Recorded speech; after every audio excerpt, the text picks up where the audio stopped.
नीरज शुक्ला जी, राधे राधे महाराज जी। गुरुदेव भगवान, काम, क्रोध, लोभ, मोह, मद, मत्सर, इन 6 विकारों के आवेगों से कैसे बचें महाराज जी? उत्तम और सरल उपाय बताएं। नाम,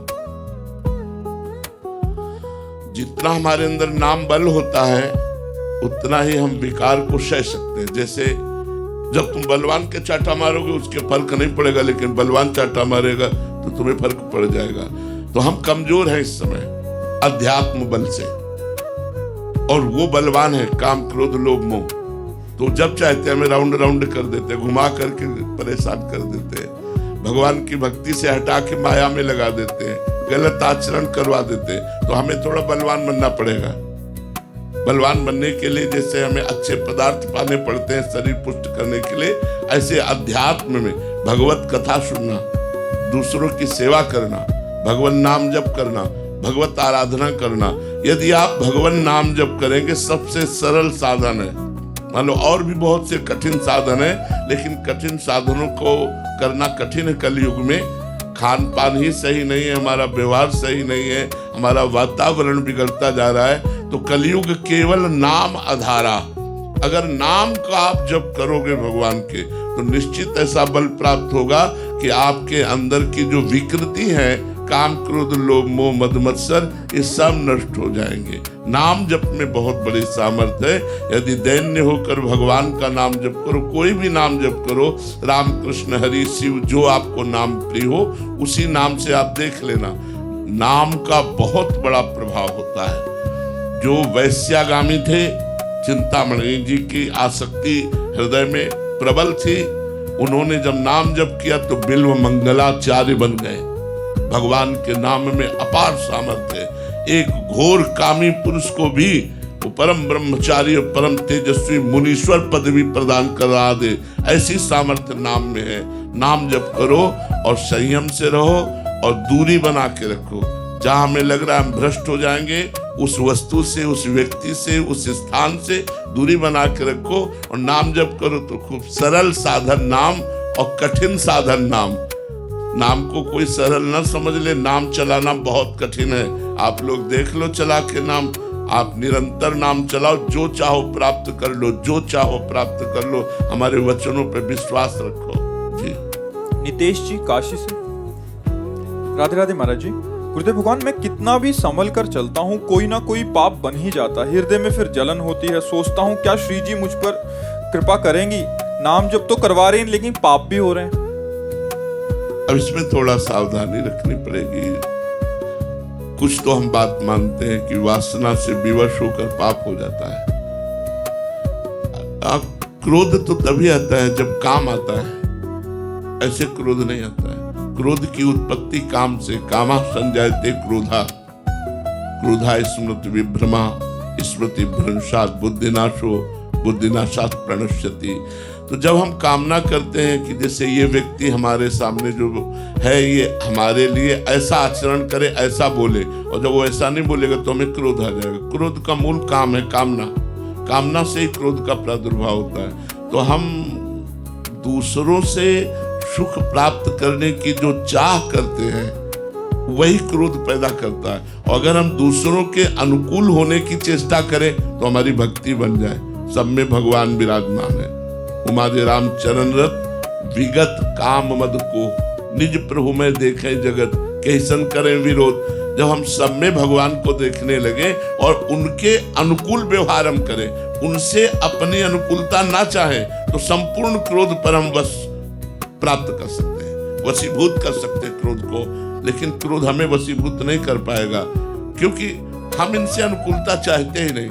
हम इनको अनुकूलता देना चाहते हैं तो हमें क्रोध आएगा नहीं। और जब हम इनसे अनुकूलता चाहते हैं तब हमें क्रोध आता है कि हम तुम्हारी इतनी सेवा करते हैं, अगर हमें यही है कि मेरे प्रभु हैं सब में विराजमान और मैं इनके अनुकूल रहूं, तो क्रोध आने की वृत्ति भी आएगी तो शांत हो जाएगी। एक ही उपाय है, जहां क्रोध आने लगे मौन हो जाओ, दांती पीस लो कि बोलूंगा नहीं, और नाम जप करने लगो और उसको मन से प्रणाम करो जिसके प्रति क्रोध आता है। तो धीरे धीरे क्रोध का शमन हो जाएगा, धीरे धीरे क्रोध शांत हो जाएगा।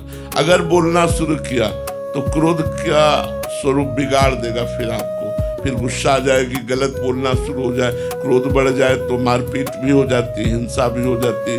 क्रोध बहुत पाप का मूल है, इसलिए इसको शांत करना चाहिए। काम, क्रोध, लोभ, ये 3 नरक के द्वार हैं और इनका मूल है अहंकार। प्रभात मिश्रा जी दिल्ली से। राधे राधे महाराज जी। महाराज जी, अक्सर जब व्यक्ति संकट में होता है तो अनेक संत, साधु संतों के पास जाता है, ज्योतिषाचार्यों के पास जाता है, तो वो सब अलग अलग उपाय व मंत्र बताते हैं। ऐसे समय में बड़ा भ्रम सा हो जाता है कि जो पूजा पाठ या जप अभी कर रहे हैं वो छोड़कर उनकी पूजा पाठ करें। एक साधे सब सधे, सब साधे सब जाए। ये सिद्धांत संतों का सुना है कि नहीं? किसका प्रश्न है? एक साधे सब सधे और सब साधे सब जाए। जो आप बहुत जगह भटक करके बहुत जगह की बातें सुनेंगे तो सब चला जाएगा, कोई अनुष्ठान नहीं कर पाओगे। एक को पकड़ो, इसीलिए गुरु बनाया जाता है कि हम अपने संकट में सलाह अपने गुरुदेव से लें, और जो गुरुदेव के मुख से निकलेगा पक्का समझो वो आप करके देख लो, क्योंकि गुरु महिमा है, इसलिए आपका संकट निवृत्ति हो जाएगी। अगर संकट निवृत्त ना हुआ तो संकट में सहने की सामर्थ्य आ जाएगी। कोई भी बात होती थी तो दशरथ जी वशिष्ठ जी के पास जाते थे, कोई भी बात होती तो देवराज इंद्र अपने गुरु बृहस्पति जी के पास जाते, कोई भी बात होती तो जनक जी सतानंद जी से सलाह लेते, अपने गुरुदेव से सलाह ले। बहुत जगह जाने की जरूरत ही नहीं है, इसीलिए गुरु का वर्ण किया जाता है। किसी एक महापुरुष को गुरु के रूप में वर्ण कर लो और हर सलाह उन्हीं से लो और उसी को अपने आचरण में उतारो। और देखो, हम आपको सच्ची बात कहते हैं, आपके भजन किए बिना कोई भी आपके संकट को नहीं टाल सकता। वो आपसे रुपया भले घसीट ले, रुपया भले घसीट ले, हम आपसे सच्ची कहते हैं, आपके संकट को नहीं टाल सकता। आपका भजन आपके संकट को टाल सकता है। हरि स्मृति सर्व विपद विमोक्षणा। अगर हरि स्मरण कर रहे हो तो समस्त विपत्तियों से आप बच जाओगे। भगवान का आश्रय लेते ही अमंगल नष्ट हो जाता है। तो जिस समय द्रौपदी जी ने पतियों का आश्रय लिया, भीष्म जी आदि का आश्रय लिया, फिर अपनी भुजाओं का आश्रय लिया, फिर अपने दांत का आश्रय लिया, और जब सब आश्रय छोड़ दिया और भगवान का आश्रय ले लिया तो यही भगवान वस्त्र के रूप में प्रकट हो गए। और द्रौपदी जी का वस्त्र अपहरण करने वाला दुशासन मूर्छित होकर गिर गया खींचते खींचते, लेकिन उनकी बाजू से उनकी साड़ी नहीं हटी। भगवान का चीर अवतार हो गया, वस्त्र अवतार हो गया। तो हम ऐसे करुणा में भगवान का आश्रय ले, केवल भगवान का आश्रय ले।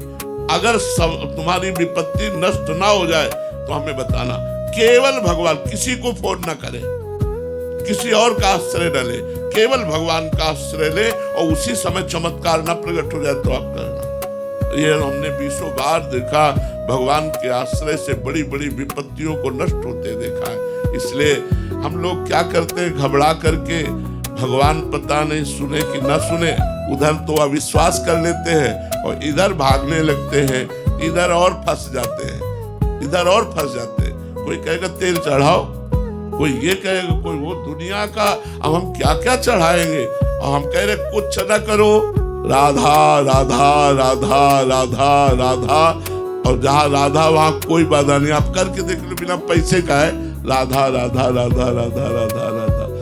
तो इसलिए बहुत हम अनुभव की बात कहते हैं, भागने की जरूरत नहीं, परेशान होने की जरूरत नहीं, नाम जप करके देखो।